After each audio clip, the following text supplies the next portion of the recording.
ఛాత్రముఖ్యమముమాహ కియబ్దిర్వ్యాసవైర్గత ఘనే గగనే సహ పశ్య సౌమ్య శరదా విమలం ఖం విద్యయేవ విశదం పరతత్వం.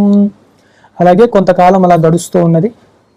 ఆ లీల చేశాక అందరూ కూడా శంకరులు పొగుడుతూ ఉన్నారు. గోవింద భగవత్పాదాచార్యుల వారు ఇంత గొప్ప శిష్యుడు ఉన్నారండి మనకి, ఇక్కడ మీకు ఇంత గొప్ప శిష్యుడు దొరికారు, మా అందరినీ కూడా ఎంత గొప్పగా రక్షిస్తున్నారో శంకరాచార్యుల వారు. 8 ఏళ్ల వయసు, మీరు అది బాగా గుర్తుపెట్టుకోండి. శంకరాచార్యుల వారు కానీ వారి శరీరానికి వయస్సు తప్ప వారి జ్ఞానానికి ఎప్పుడు ఉన్న అనంత పరబ్రహ్మము, కాలాతీతమైన పరబ్రహ్మము ఆయన.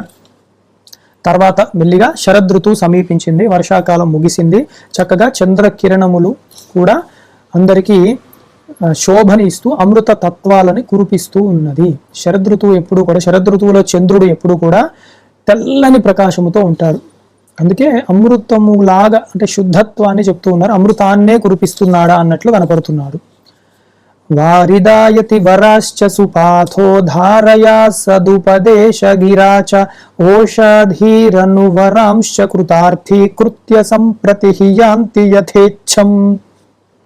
మేఘముల ప్రవాహం అవన్నీ కూడా తగ్గాయి. ఏ ప్రాణులు, ఏ జీవులు కూడా చెల్లా చెదరైపోయిన వాళ్ళు ఈ వర్షానికి మళ్ళీ కుదుటపడ్డారు. యతీశ్వరులు కూడా ఇంకా వర్షాలు తగ్గాయి, చాతుర్మాస్యం ముగిసింది. వాళ్ళు కూడా పర్యటన చేయాలి ఇప్పుడు. అంటే జ్ఞానాన్ని ఆర్జించుకొని అది తపస్సులో ఆ జ్ఞానాన్ని అనుభవంలోకి తెచ్చుకున్న యతీశ్వరులు కూడా నలుదిక్కులా వెళ్ళి, వర్షాకాలం అయిపోయింది కాబట్టి వారు కూడా జ్ఞానాన్ని బోధ చేయొచ్చు,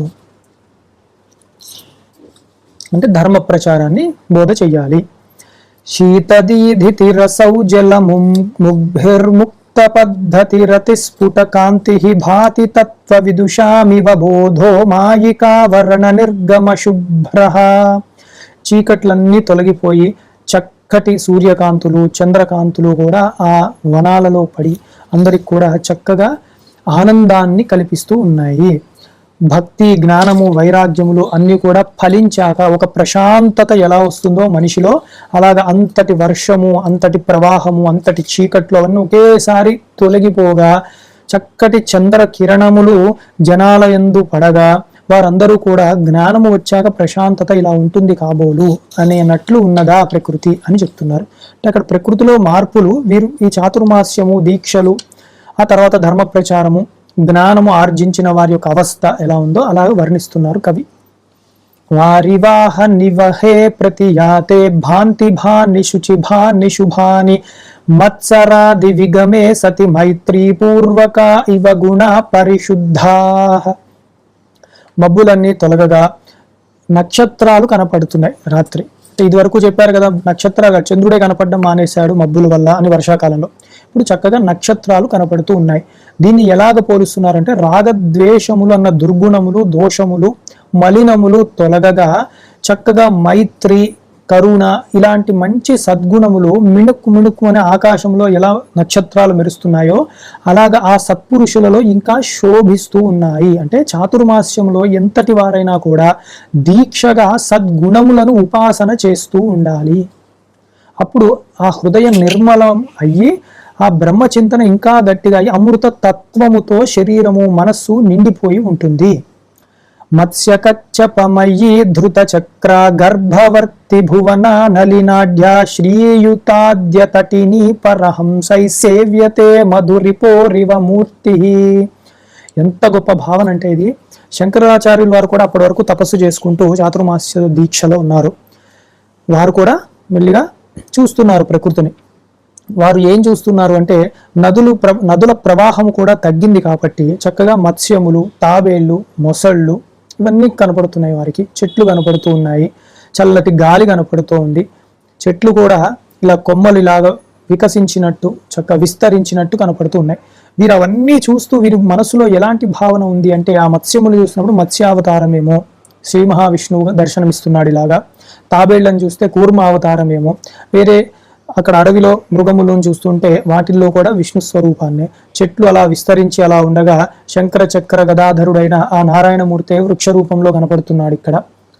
అలాగా ఏది చూసినా కూడా ఆయనకి విష్ణువే అన్న భావనతో దర్శనము చేసుకుంటున్నాడు సర్వ జగత్తును. అంటే ఇక్కడ అర్థం చేసుకోవాల్సింది సర్వాత్మ భావనను పొంది ఉన్నారు జగద్గురు ఆదిశంకరాచార్యుల వారు. సర్వం విష్ణుమయం జగత్ సర్వం ఖల్విదం బ్రహ్మ. విష్ణు అంటేనే వేష్టి వ్యాప్నోతి ఇది విష్ణువు.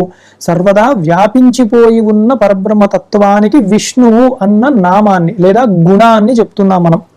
అంటే యాని నామాని గౌణాని విఖ్యాతాని మహాత్మన అన్నారు కదా, అది విష్ణువు అంటే అర్థం. అది అనుభవంలోకి వచ్చింది శంకరాచార్యుల వారికి. ఆ భావాన్ని చూస్తూ సర్వము విష్ణుమయము అని ఆనందిస్తూ సర్వాత్మ భావనతో వారు హృదయంలో నిర్మలముగా ఉండి వారి గురువు గారి యొక్క పాదములను కూడా స్మరిస్తూ ఉన్నారు. నీరదాశుచి రసంభృతమేతే జీవనం ద్విజగణాయ వితీర్య త్యక్త విద్యుదబలాః పరిశుద్ధాః ప్రవ్రజంతి ఘన వీథి గృహేభ్యః.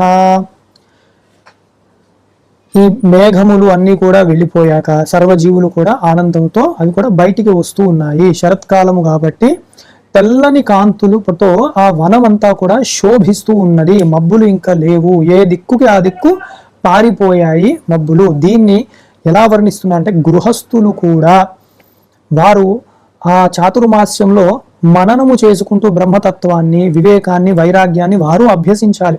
చేస్తూ వారు అనుకోవాలట ఇంకా వయసు వచ్చేస్తోంది, జుట్టు నెరిసిపోతూ ఉన్నది, ఇంకా ఈ సంపద అవన్నీ కూడా నేను ఎక్కడికి తీసుకువెళ్తాను, పోయాక తీసుకువెళ్ళలేను కదా. అందుకని ఈ సంపదలు అవన్నీ కూడా చక్కగా దాన ధర్మములు చేసి మేము కూడా జ్ఞానాన్ని ఆర్జించడానికి తర్వాతి ఆశ్రమాన్ని స్వీకరిస్తే బాగుండు అన్నంత వైరాగ్యాన్ని వారు పొందారు అని. అంటే చాతుర్మాస్య దీక్ష అలా ఉండాలి అని చెప్తున్నారు గృహస్థులకి కూడా.